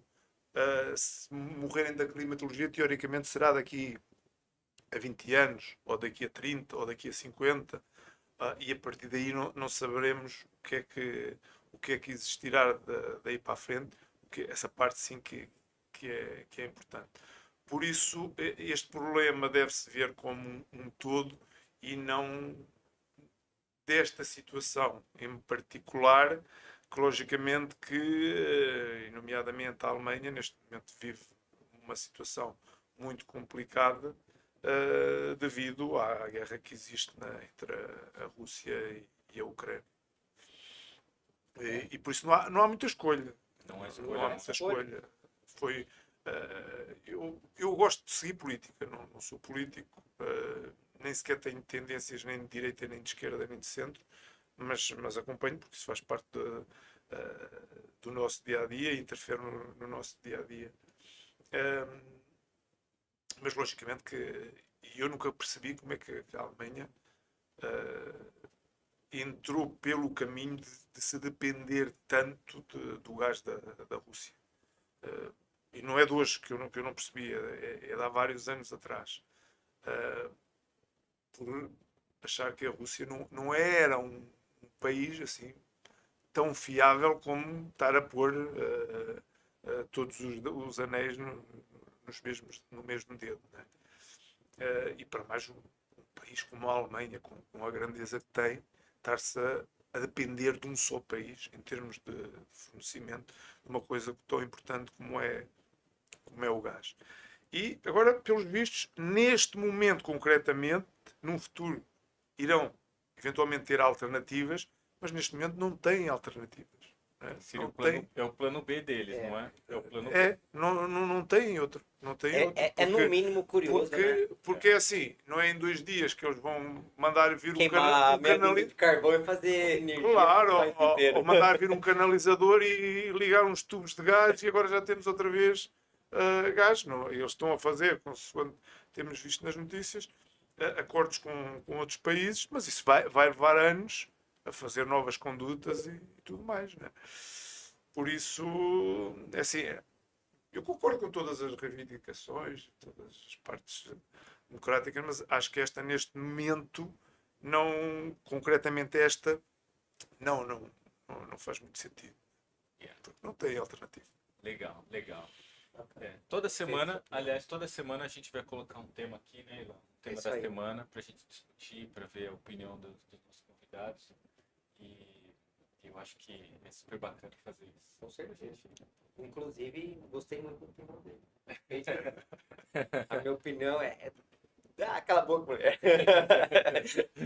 Bom, Américo, vamos falar do Gran Fundo, que é um tema super bacana, que eu acho que foi um desafio para você sair do seu país e ir lá pro Brasilzão, que é muitas vezes maior do que Portugal, e chegar lá e ser fazer um trabalho como esse, ser um diretor técnico de uma prova tão grande, tão conhecida no mundo, né?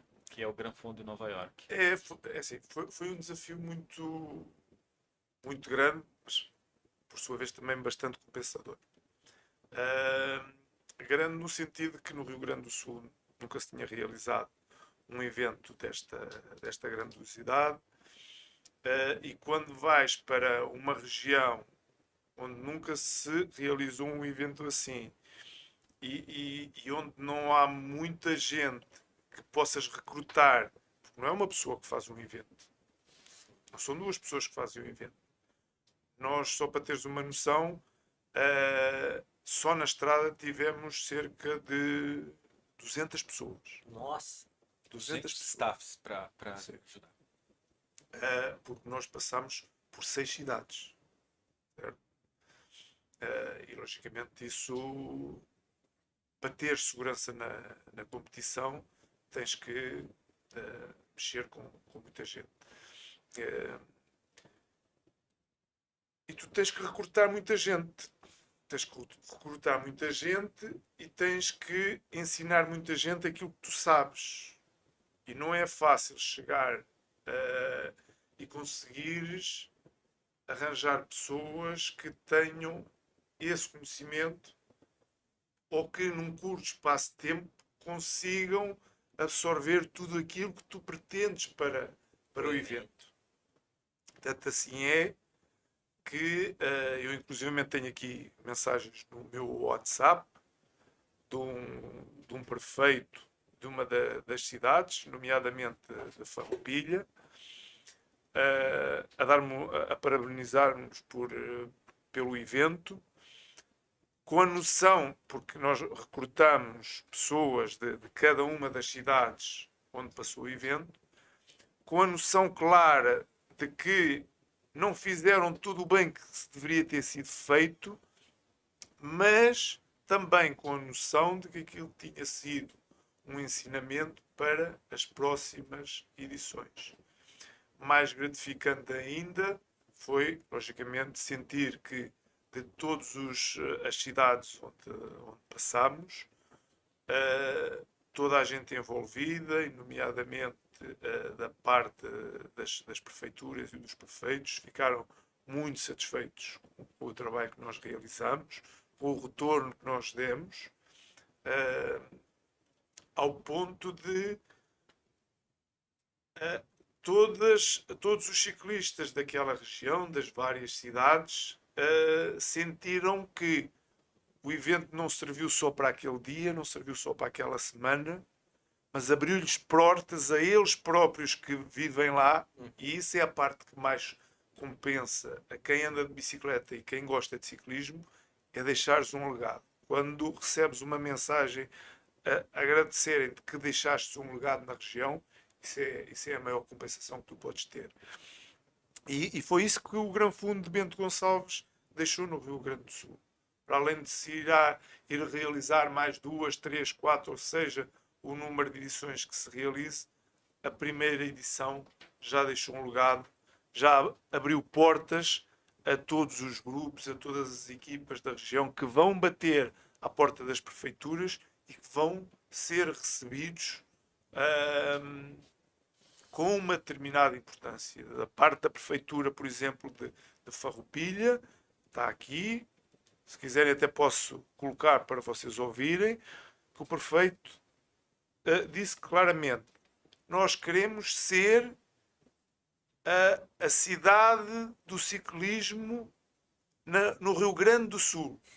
Estamos a fazer ciclovias e vamos continuar a trabalhar dentro do ciclismo. E não escondo, palavras dele, se vocês quiserem que eu ponha em alta voz, eu ponho em alta voz. Fica à vontade. E não escondo que irei querer ser a cidade brasileira do ciclismo. Ou seja, quando consegues fazer isto, o evento já cumpriu. Imagina a sua satisfação, né? Se eu não me engano, Farroupilha é a cidade do saudoso Luciano Pagliarini, se eu não me engano. Nossa. Sim, eu acho que sim. Eu vou tentar colocar aqui para que, O Luciano foi um grande Já ciclista põe também, aí, a gente marca brasileiro. ele, faz um corte aí. Põe aí. logicamente, também em Bento Gonçalves, Quando- em Santa inclusive, Teresa, quando o Luciano foi as tiver- cidades que nós passamos. Carlos Barbosa, Garibaldi, Monte Belo do Sul, foi tudo cidades onde nós passámos, onde todas as prefeituras se envolveram e deram o melhor de si mesmos e criaram assim É outro país, né? É outro país, né? É. criaram um evento, ajudaram-nos a fazer um evento. Fabiano, perfeito. Então esse feedback. Posso pôr? Pode. Põe próximo Vai no lá. microfone aí. Eu que tenho que agradecer essa oportunidade que vocês nos deram. Tenho a mais absoluta certeza que a gente se esforçou ao máximo para fazer o nosso melhor, mas evidentemente, como primeiro evento, nós ainda temos muito que aprender e melhorar. E eu te prometo que para o ano que vem nós vamos estar melhor preparados ainda e cada vez mais inseridos e querendo aqui, sem esconder isso nada de ninguém, que Farroupilha seja a capital do ciclismo gaúcho. Desculpa. Calma. Ciclismo gaúcho. E quem dera aí no futuro próximo brasileiro. Então, conte com a gente. Esse final do ano aqui a gente já inicia a maior ciclovia do estado do Rio Grande do Sul. E vamos em frente aí para que a gente possa dar acolhimento para os ciclistas e todas as oportunidades e equipamentos que se fazem necessário para esse tipo de esporte e que naturalmente acaba se tornando um grande turismo importantíssimo aqui para a nossa região e para o município de Farroupilha. Que Deus te abençoe grandiosamente, Américo. E eu espero visitá-lo em breve também. Aí está. Palmas Aí palmas. está. Palmas para Farroupilha. Farroupilha. Show de bola. Logicamente que o prefeito de Farroupilha, todos. Sim, de toda a região, eram né? Do todos, sul do e- Brasil. Qual que é o nome dele? Fabiano Fabiano Feltrin. Feltrin. Muito bem. Todos, logicamente, tiveram muito envolvidos. Todos sentiram que tudo isto que ele acabou por dizer foi unânime da parte de todos os prefeitos. Bom, então eu não vou nem te perguntar se o ano que vem vai ter Gran Fundo no Brasil de novo, no Não, Sul. claro, é assim, olha, só para teres uma ideia, nós, a Gran Fundo foi no dia 16, salvo erro, no dia 16 de outubro, que foi um domingo. Nós abrimos a inscrição no dia 17 de outubro. E durante uma semana tivemos 250 inscrições. Só na primeira semana. Porque, na realidade, aquela região é lindíssima, tem todas as condições para isto. Mas é o que eu digo, é assim, o evento assim em si é importante não só por aquele dia, mas sim por tudo isto que o prefeito acabou por falar e que todos acabaram por ser unânimes em corroborar com estas palavras dele, que o evento trouxe turismo, trouxe ciclismo e abriu uma visão para toda a região em relação ao ciclismo e à prática de andar de bicicleta, que até à data não se tinha. Isso foi só na primeira semana. É verdade. Bom, Américo, Mas próximo ano vai ser 500. vai ser sucesso, Agora. então. Esse ano, na verdade. Esse ano já, Esse né? ano, é. 15 de outubro. 15 15 de outubro. Olha, então, já começou os preparativos? Nós já, pronto, é assim, é o que eu te digo. Esta edição que passou, para nós foi um stress muito grande. Por isso, porque Sim, sim. não sabias até que ponto as pessoas conseguiam responder, se não qual eram os Imagina. timings que tinhas que dar para que tivesses as coisas em condições. Foi bastante estressante. Mas, por sua vez, logicamente, depois no final acaba por ser, quando as coisas correm bem, como acabaram por correr, Tá. felizmente é muito compensador. Tanto assim é que quando chegámos ao Rio de Janeiro, eu no dia a seguir, isto passado uma semana e que de termos fechado tudo lá em Bento Gonçalves, fui andar com um grupo enorme, e toda a gente veio parabenizar em relação ao evento. E isso, logicamente, demonstra a repercussão que o evento teve só nesta primeira edição. E deixa eu te perguntar, e como que nasceu essa ideia, esse desafio de sair daqui de Portugal e criar essa prova lá no Brasil, lá em Bento Gonçalves? A ideia foi da Ana Paula. Mas ela é carioca, e por que lá e não no Rio?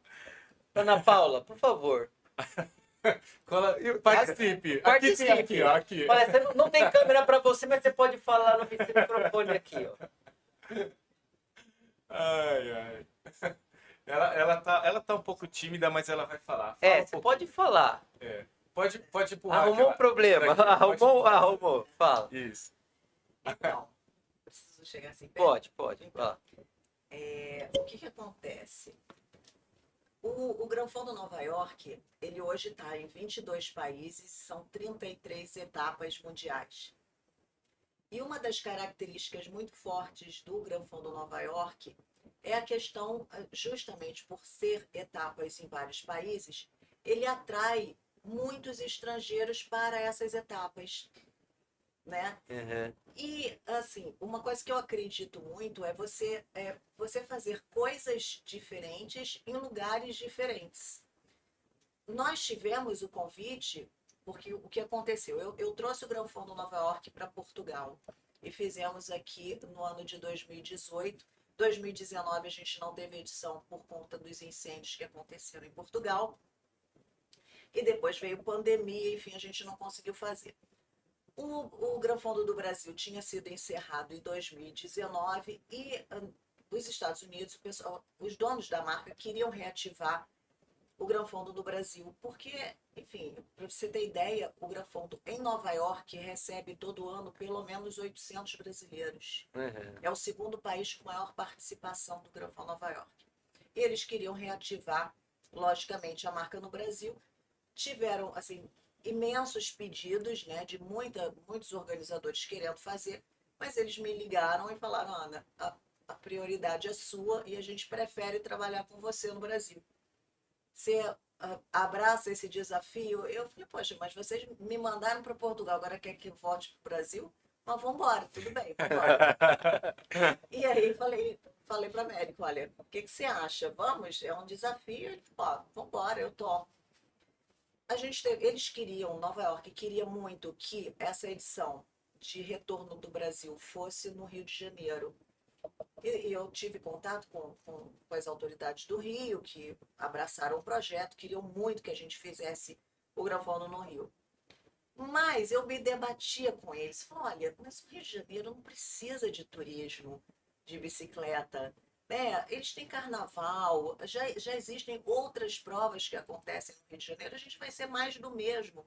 Eu acho que não é por aí. E eu queria muito fazer o Granfão Nova York no Brasil, num lugar diferente. Foi quando um grande amigo do Américo, aqui de Portugal, ele é brasileiro, mas mora aqui, ele nos deu a ideia e falou para o Américo, olha, por que vocês não dão uma olhadinha lá no Rio Grande do Sul? Porque eu estive pedalando por lá e assim, o lugar é maravilhoso, é sensacional, vocês vão ficar loucos. Eu falei com a América, ele falou, ó, tem que ir lá conhecer. Eu estava já no Rio, porque eu saí daqui já com reuniões marcadas lá, né, no Rio. E ele falou, ó, vai para o Rio Grande do Sul. Eu peguei um avião do Rio, fui para o Rio Grande do Sul. Esse grande amigo dele, tinha contatos com o pessoal do governo do estado do Rio Grande do Sul, nomeadamente o então secretário de Turismo, o Ronaldo deputado Ronaldo Santini, uma pessoa maravilhosa que nos recebeu assim de braços abertos, entendeu o projeto, né, porque o nosso primeiro contato foi com o governo do estado do Rio Grande do Sul. Eu mostrei o projeto para ele, ele ficou encantado, abraçou o projeto. Então, assim, antes de tudo, um grande abraço para o deputado Ronaldo Santini, o nosso agradecimento eterno. E ele foi sensacional. E eu fui, então, conhecer a Serra Gaúcha. Quando eu subi a Serra Gaúcha, gente, é tão lindo aquilo, é tão bonito, que eu imediatamente liguei para o Américo. Falei, olha, você vai chegar aqui, você vai ficar louco com isso aqui, porque isso parece a Itália, de tão bonito. Enfim, fui para lá e participei de um evento que estava acontecendo no SIC. O SIC é uma entidade que congrega os empresários da região ali de Bento. E teve depois, então, um jantar em que estavam presentes o deputado Santini, secretário de Turismo do Rio Grande do Sul, o secretário de Turismo de Bento Gonçalves e depois chegou o prefeito Diogo Sagabinassi de Bento Gonçalves. Então eu mostrei, o deputado Santini falou, olha, a Ana veio para cá, está trazendo um projeto e tudo mais. E aí o Rodrigo, secretário de Turismo, falou, Ana, qual é o projeto? Olha, é um projeto assim, assado, tarará. Expliquei para ele, ele falou assim, e você já tem reunião marcada em outros lugares? Eu falei, olha, secretário, tenho sim, porque por acaso eu já tinha agenda marcada em todas as cidades, eram 8 cidades. Sim, mas a ideia que nós tínhamos era, assim, Gramado, Canela, era fazer um circuito. Em cada ano fazíamos numa... O nosso plano inicial era, cada ano fazia o primeiro ano em Gramado, depois Canela, enfim, rodar a Serra Gaúcha. E nesse jantar, depois que eu apresentei o projeto, ele adorou e tal. Eu falei, então, você tem reunião marcada? Eu falei, secretário, por acaso tem essas reuniões marcadas. Ele pegou assim no meu braço e falou assim, deixa eu te falar uma coisa. Você não tem mais reunião marcada. Eu falei, não, eu tenho. Não, você não está entendendo. O projeto já é de Bento. Você não vai para lugar nenhum, mas eu tenho reunião marcada. Desmarca tudo. O projeto já é de Bento. Nisso chega o prefeito Diogo. Prefeito Diogo, olha, eu quero mostrar aqui uma coisa para o senhor. Olha, eu estou trazendo um projeto assim assado e esse projeto já é de Bento. E aí foi aquela festa, enfim. E de lá para cá foi assim incrível, porque toda a região entendeu o projeto não só como um evento de ciclismo, mas como um projeto de turismo esportivo para a região.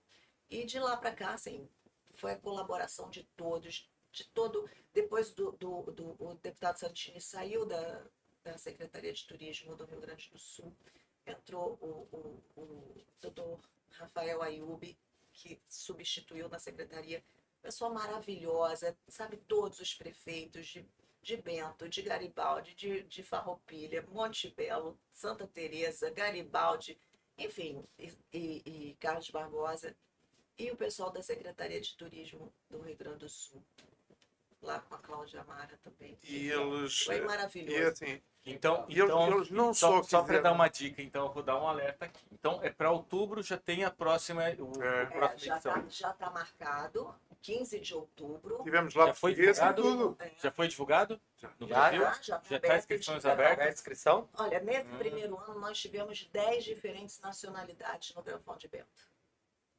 10 diferentes. 10 diferentes nacionalidades. Então, assim, foi muito, muito bacana. E já está marcado.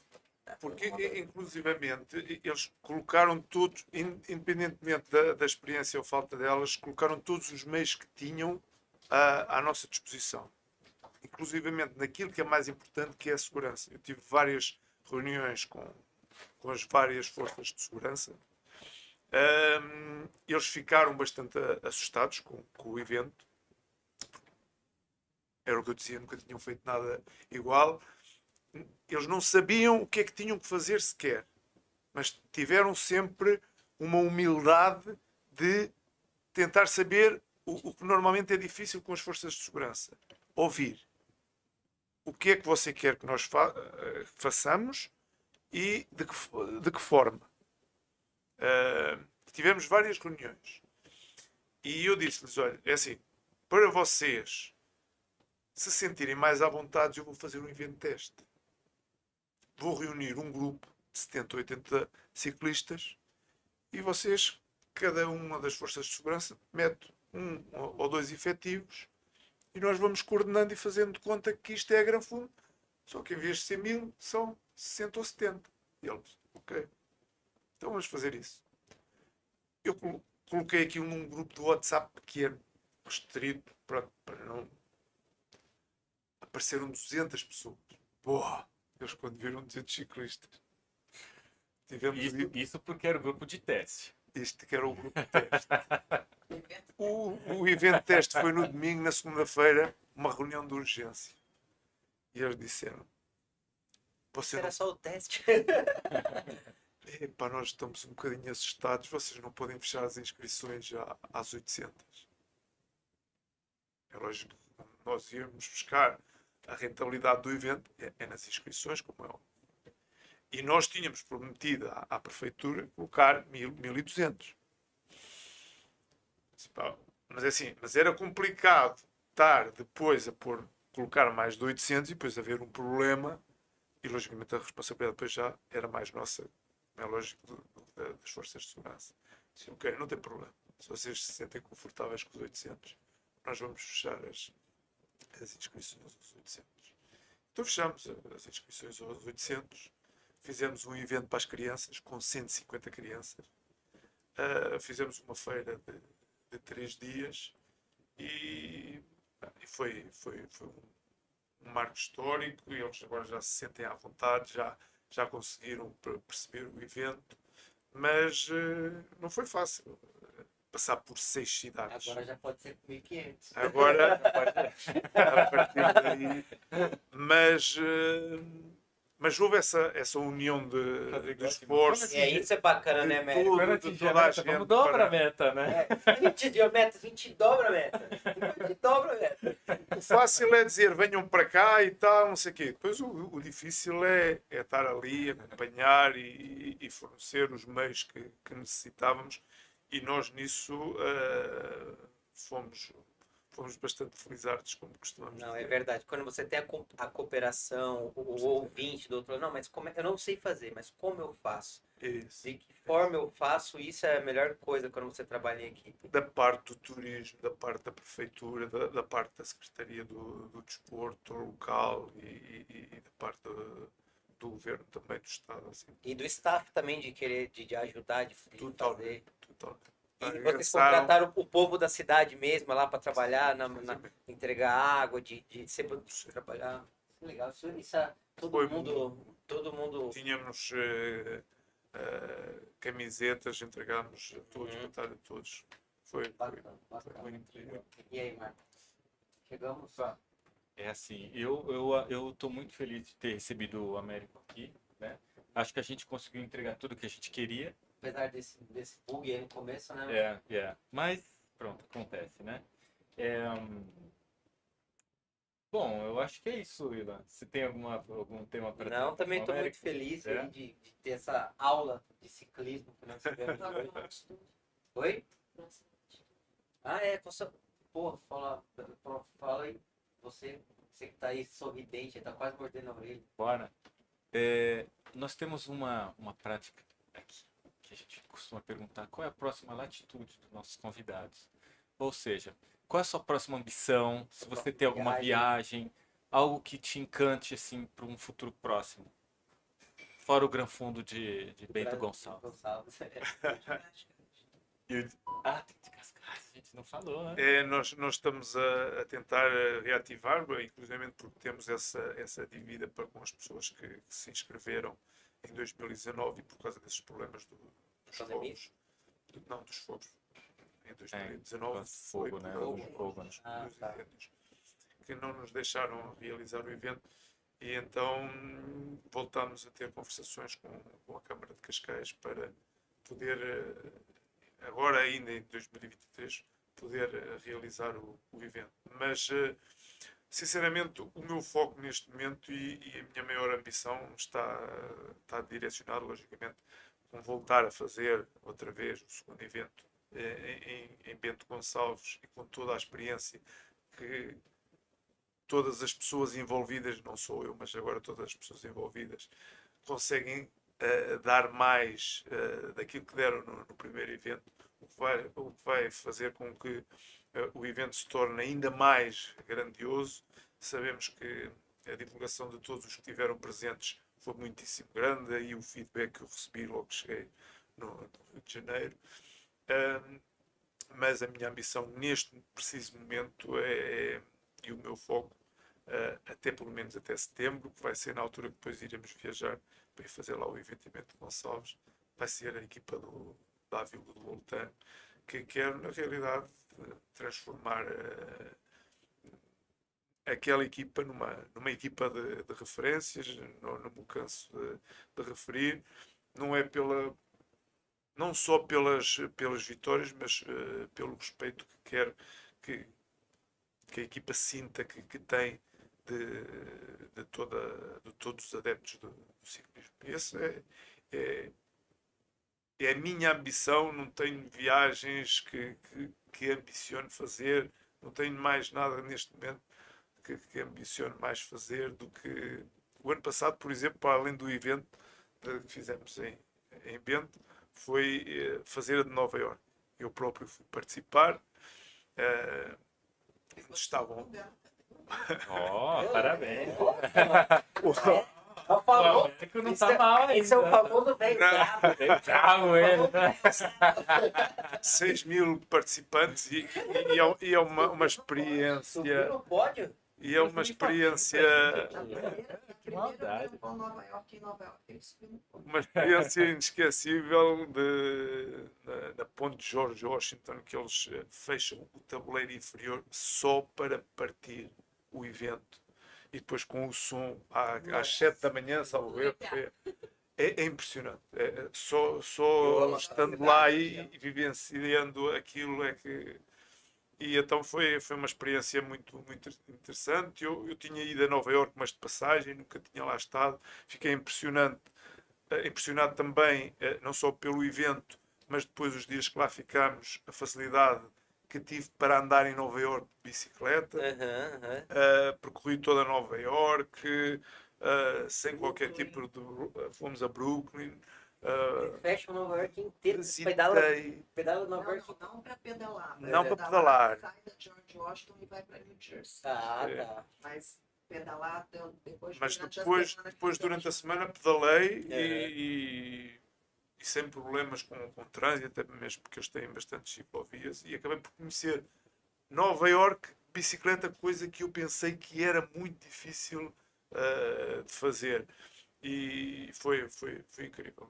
Gostei muito, gostei mesmo. Por isso este ano vai ser dedicado a 200% à equipa do Aviv. Boa. Eu tô preocupado, Ilan, porque tem um amigo meu gaúcho que deve estar assistindo o podcast. Ele é gaúcho, Luciano Pazeto, né? É gaúcho, não é? Ele vai te xingar, mano. Ele é gaúcho. E eu tenho certeza que daqui a pouco, mais tarde, ele vai me ligar e falar assim: vamos comprar passagem pro Brasil para ele participar do Gran Fundo Nova York? Bento Gonçalves? Certeza. Que ele é gaúcho bravo, né? Não tem. Porque ele participou em 2018. Ah, então. Ele participou aonde? Cascais? Eu participei em 2018. Daqui a pouco ele me xinga, que ele fala que ele não é gaúcho. Não. Então, eu vou falar que ele é... Por que todo paulista acha que eu sou que mora não sei aonde? Tivemos muitos paulistas. Muitos, né? Eu sou de São Paulo. Vamos lá, deixa eu falar dos patrocinadores. Ó, Cascais, ele participou. ele participou de Cascais? Ó, depois a assessora de imprensa tem que entrar em contato com ela aí, porque ela tem muita história também. Acho que ela tem muita história ali. Vamos convidar ela também. Faltou uma cadeira aqui pra ela. Faltou uma cadeira pra ela. Ela tem intimidade com o microfone. Corta aqui que eu vou falar porque não tem geral hoje. Daqui a pouco o baixinho bravo vai tá xingando nós. Hein? Ó, Rodolfo, vamos lá. Atomy, parceiro aqui, a gente mudou um pouco o sistema. É o presente do nosso convidado, pasta de dente, mel e própolis. Cortada a laser.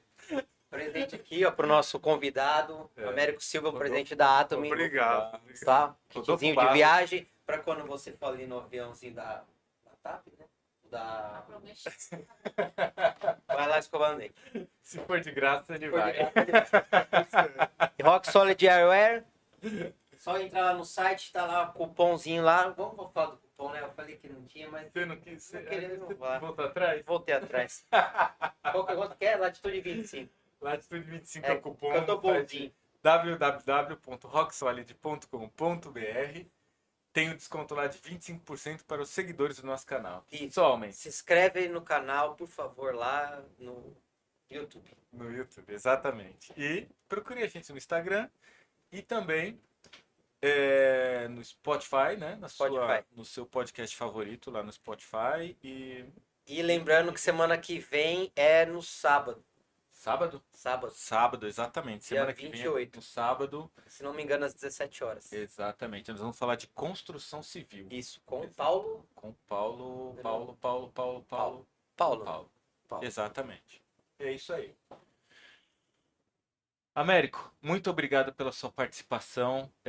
Foi engrandecedor, Foi né? mesmo. Eu vi toda essa história de De ciclismo. ciclismo Show mundial de bola. e também pela sua experiência em dirigir aí um dos maiores eventos de ciclismo do mundo, né? E eu estou muito feliz com a sua presença. Muito obrigado. E também agradecer a participação da Ana ali, que deu um show aqui Deu com o um show, microfone. a contou transmissão toda a ao história vivo em- melhor que a nossa ali, mano. Show de bola. E você pode ter certeza que você logo vai estar aqui também. É. Vai ter Contando essa história Américo, toda. obrigado, satisfação imensa em tê-lo aqui. Eu é que agradeço. Eu só, o não vosso vou, eu só não convite. vou falar pra você que a gente vai pedalar um dia junto, porque eu não quero passar vergonha, mano. Não, é o maior prazer. Agora, dá uma curiosidade, você sai pra pedalar com esse frio aí mesmo, de verdade? Com frio sim, com a chuva não. Ah, Ser sincero. Agora já não. Ele Quando treinava na sai- Serra Nevada, ele fazia treino de altitude na Serra Nevada. Não tem- Quando sai, não é depois de nada. começar a chover, tudo bem, mas sair de casa com chuva já não dá, né? foram muitos anos. Nossa, isso... Agora já não. eu vou falar, esse filme me desanima de um jeito. Bom, Treinar. vamos despedir do pessoal. e Vamos, depois vamos, a gente gente. resolve esse negócio de frio. Obrigado pra vocês Obrigado, aí. gente. Até semana que vem. Até semana que vem. Até, tchau, Até, tchau. tchau, tchau. Tchau.